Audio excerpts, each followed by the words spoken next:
Hello, and welcome back to Cozy with Chelsea, a podcast to nourish your mind, body, and soul. I am Chelsea, your host, and today we are going to be talking about the architecture of a cozy life and specifically how to feng shui your mind. What I mean by that is that we spend so much time and energy and money into making our physical spaces beautiful, but we don't live, well, we do, we live in our homes, but we live more in our minds. And I think if we can incorporate how we take care of, decorate, nourish our living spaces, we can do the same exact thing for our minds. 100% of our lives are experienced through our perspective or our lens of our world. So today I want to ask you, is your mind a sanctuary, or is it more like a messy, chaotic house full of harsh criticisms of yourself and things you think you should have done differently?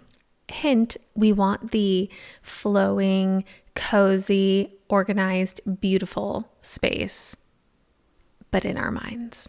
And I just want to have a quick pause. Today's episode is sponsored by a brand that I genuinely love. I'm actually wearing it right now, but the brand is Typology. It's a French skincare line, and they also have, I guess you could say, makeup, but it's really not makeup, it's skincare.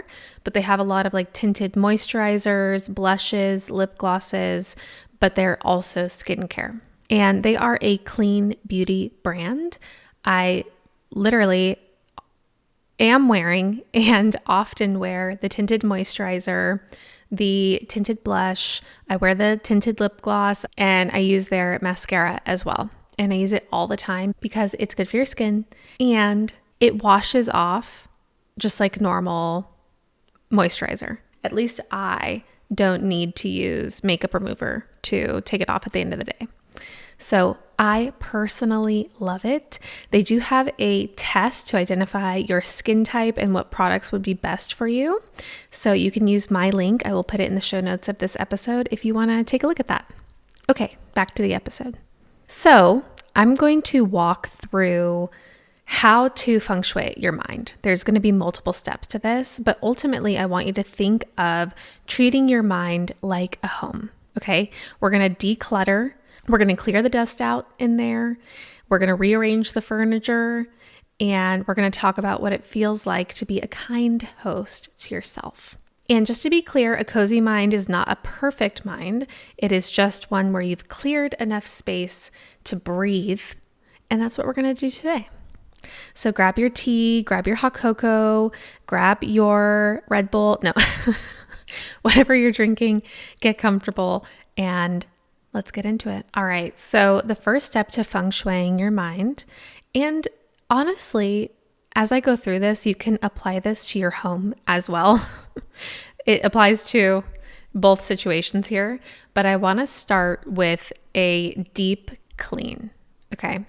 So anyone knows that getting the house ready, the first thing you're going to do is clean and declutter and organize.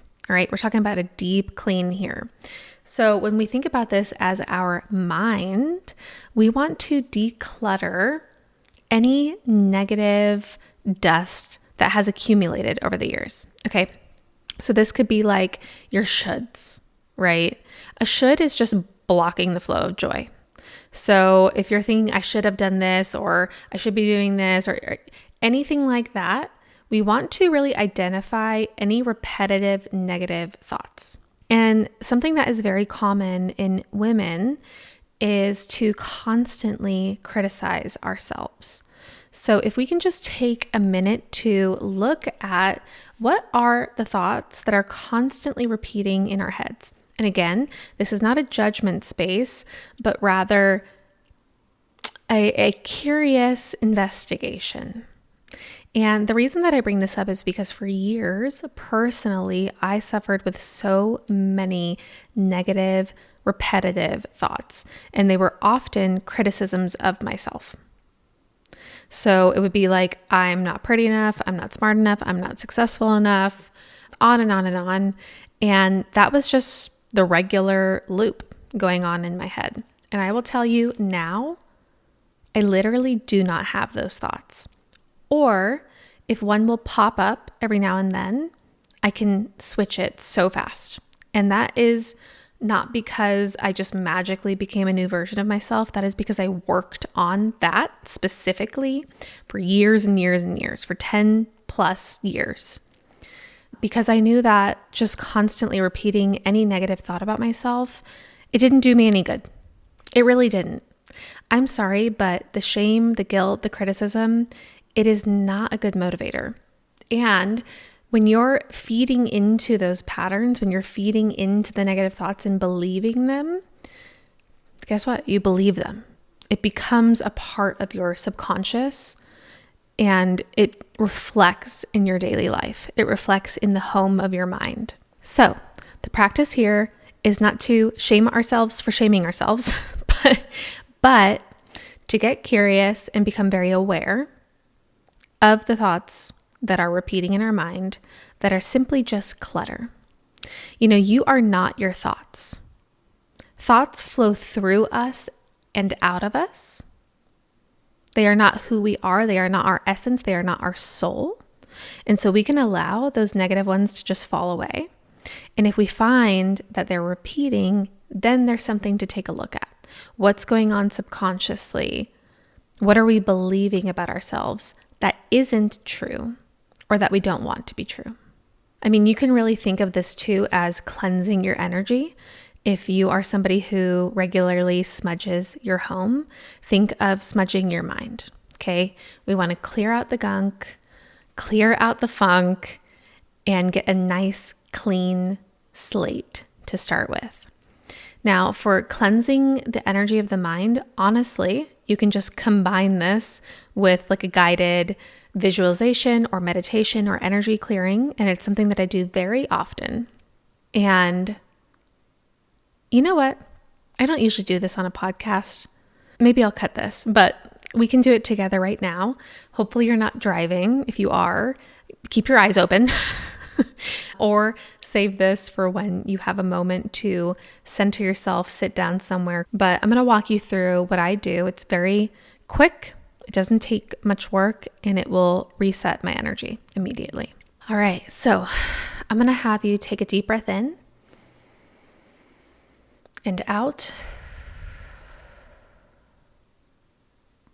Okay. So I want you to imagine that you are connected to the earth. You're sitting on the earth and you can see roots growing out beneath you, growing into the earth, going deep down. And this is going to ground our energy. And then we're going to imagine a white light flowing all over around in us, moving through our body from the top of your head all the way down to your feet. And this is cleansing and purifying the energy. And then we're going to imagine a purple light going through the top of your head all the way down your spinal column, down out through the base, down into the center of the earth. And I want you to take any negative thoughts, patterns, things that are no longer serving us, and I want you to place them. You can almost imagine pulling it out of your head into that purple light and shooting it down into the center of the earth. It could be a person, it could be a thought, it could be something that happened at work the other day, an event, anything that is just coming up for you. Again, no judgments. Just notice. And we're sending it down, down.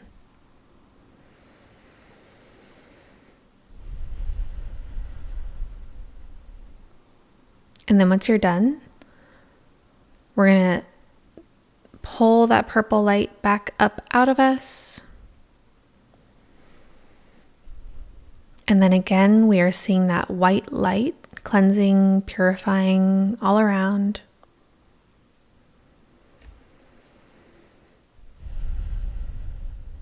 You can take the roots back up and then open your eyes when you're ready. Okay. How do you feel now? I feel pretty calm.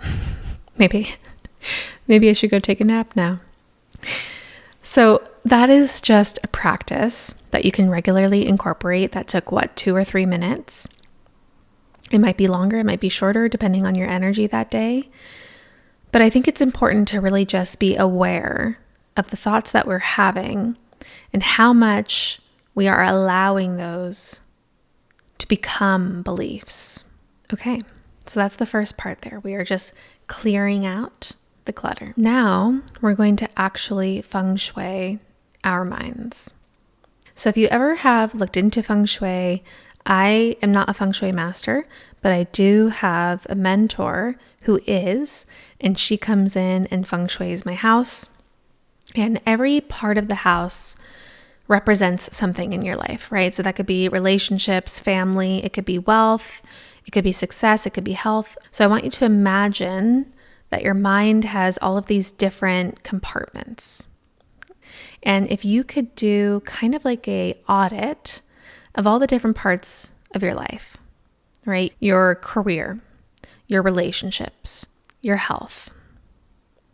And just again, we are noticing, where is the energy stuck? So when you think about each portion, where do we see a little bit of stickiness? Is it in wealth and prosperity? Are you feeling insecure about a new venture or your role at work? Is it health and family? Have you been feeling more tired? Have you not been nourishing your body? Have you not been moving your body? Have you been judging yourself for moving your body?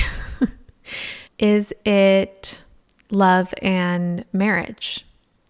Are you having internal dialogue about how lovable you are or if you're worthy of love? Okay, so if we can just kind of examine each of those portions and what thoughts have been running through our minds in relation to each of those portions, then we can find out where the energy is stuck. Now, in Feng Shui, we have a command position, and the command position is really wherever is the optimal placement for key furniture. So like your bed, your desk, the stove. And when it comes to the command position, we want to make sure that, your bed isn't facing a mirror or that it has a clear view of the room's entrance. So if you can think about yourself, are you in a command position in your life? Meaning, are you making decisions from a place of confidence and clarity, or are you perhaps constantly reacting to everyone else's expectations? So if you can just kind of audit where you're at, this will give you a lot of clarity on if you're operating out of a confident, clear stance, or if you're wavering a little bit. And if you feel like you're always backing into situations, like if you're people pleasing, if you're overextending, then perhaps it's time to rearrange the furniture. And I've talked about identifying, where the energy feels stuck, where you're having those negative thoughts and emotions. But I also want you to notice what areas that you do feel strong in. Okay. Those ones are good. We don't need to do anything with that. But if you've noticed, I am taking care of my body. My health is good. I'm really proud of the way that I'm eating, moving my body, taking care of myself, self-care. That's great.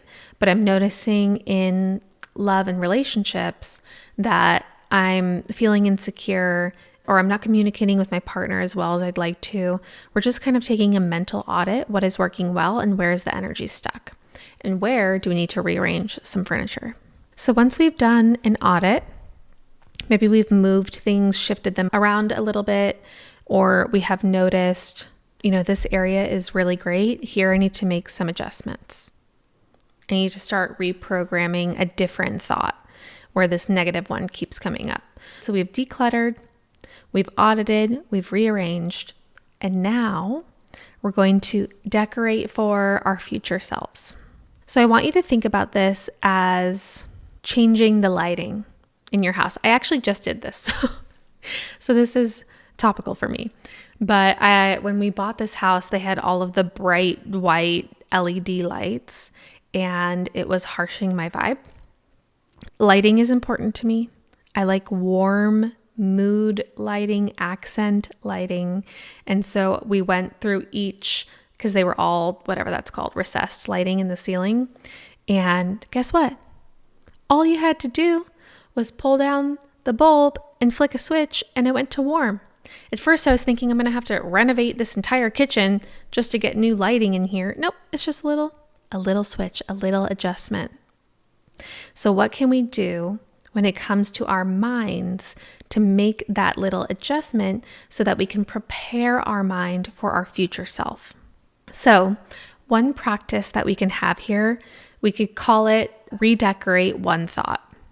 Okay, so if we have one of those recurring negative thought patterns, you know what? I'm just going to go with I'm not good enough. There's a lot more specific ones, and please choose whatever is calling to you specifically. But this is a common theme I see across the board in my clients, and honestly, in women in general, men too, but I see it often in women, is I'm not good enough. All right. So I want you to think of the thought, I'm not good enough, and think of it like an ugly chair that you inherited from your great-great-grandma. And honestly, if my great-great-grandma gave me a chair, I'd probably love it because I love vintage furniture. But for the sake of this, we'll just say it's really ugly. It has a bunch of holes in it, and it's like a orange. I don't like orange, so whatever. It's ugly. It's an old fabric. It's not comfortable. It squeaks every time you sit on it. Okay? Ugly chair. Now, you don't have to keep that chair just because you inherited it. All right? So if we can think about this as the thought, I'm not good enough. Where do you think that thought came from? Did it come from society? Sure. Did it come from your parents? Probably. Did your parent have that same thought themselves? Did it come from their parents, right? So really it's the same exact idea as inheriting this chair, this old chair that is squeaky and doesn't work for me anymore. I'm not good enough, doesn't work for me anymore, okay? So you know what we're gonna do? We're gonna hack that chair. We're gonna get rid of it. We don't need the chair anymore. We don't. Maybe somebody else, maybe at the vintage or thrift store, someone can get that chair and reupholster it, paint it. Maybe they can make it even better, right? We don't need the chair anymore. So we are literally, I want you to think of, we're just replacing, okay? We're going to get a new chair. You know, I wanted this chair for the longest time from the brand Sixpenny, not sponsored.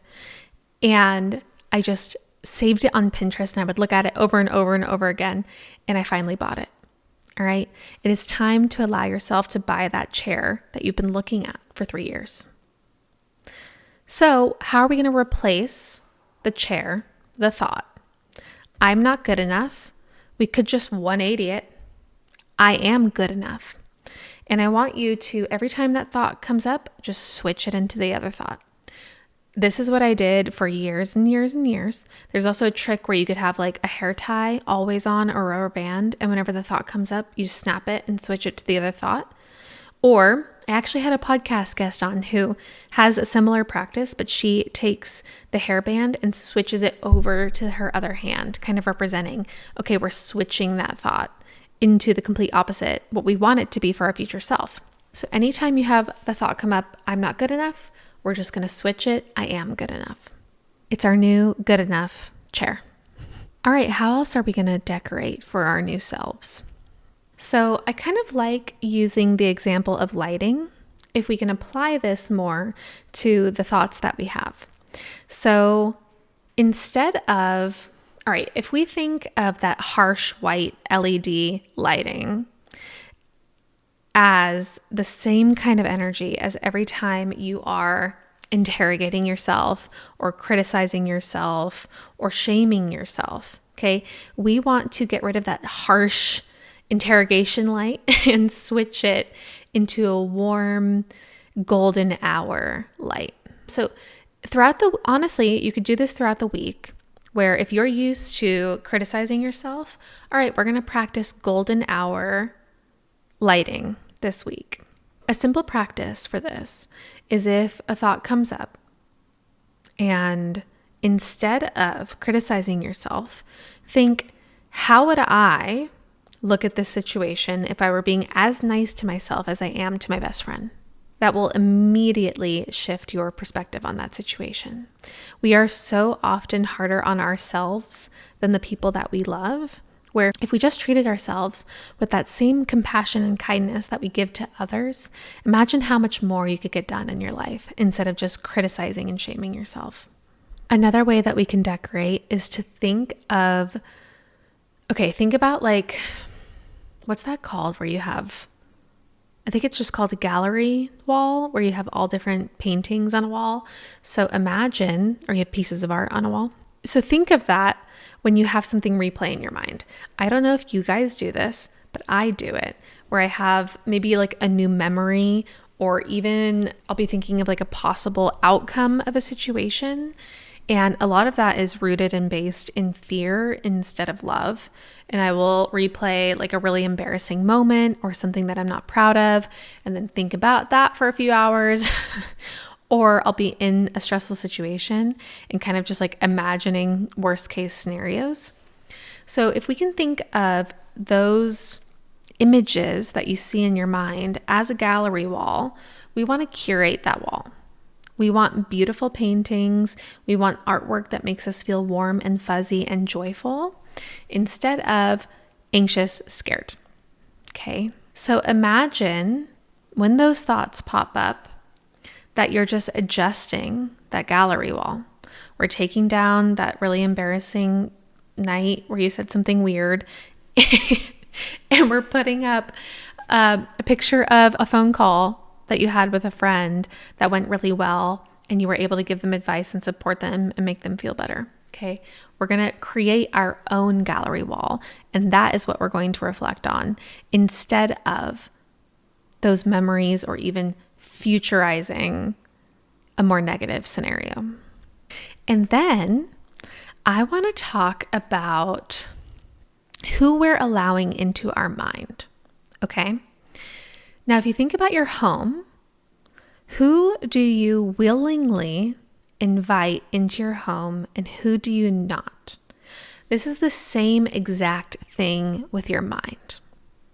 So let's say there's a person, for example, who you no longer allow in your life. You don't see them. They are not coming into your home. You're not hanging out with them, but for some reason they're still in your mind. Right? You're thinking about them. You're thinking about something that they did to you. You're worrying about running into them, all of that. Okay. That person does not deserve a seat at your table.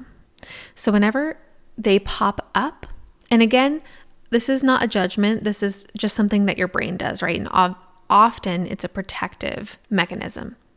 But God, do we waste a lot of time on these people that we wouldn't even allow to have dinner with us at our house? So why are they living in our mind rent-free?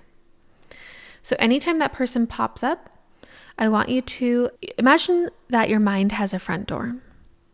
Okay, we are not letting them in. There is a hard wall there, and they do not have the key. They cannot get into your house. Okay, and we're just going to keep them outside. That's where they belong. You could even say, you are not welcome here when the thought comes up. And then really the last thing here that I want you to think about is decorating your mind for who you are becoming. So if you could ask yourself, this is something I love to do. So you could ask yourself, what does my future self need from me right now? Or a practice that I do all the time is asking, what would my higher self need from me right now? Either of these will work, but asking ourselves that question gets us into a headspace of where we want to go and what do we need to do right now to get us to that place that we want to go to. Okay. So just ask yourself that question and see what comes up for you. Maybe you hear that you need some rest. Maybe you hear that you need some courage and to go out there and do whatever that thing is that you need to do.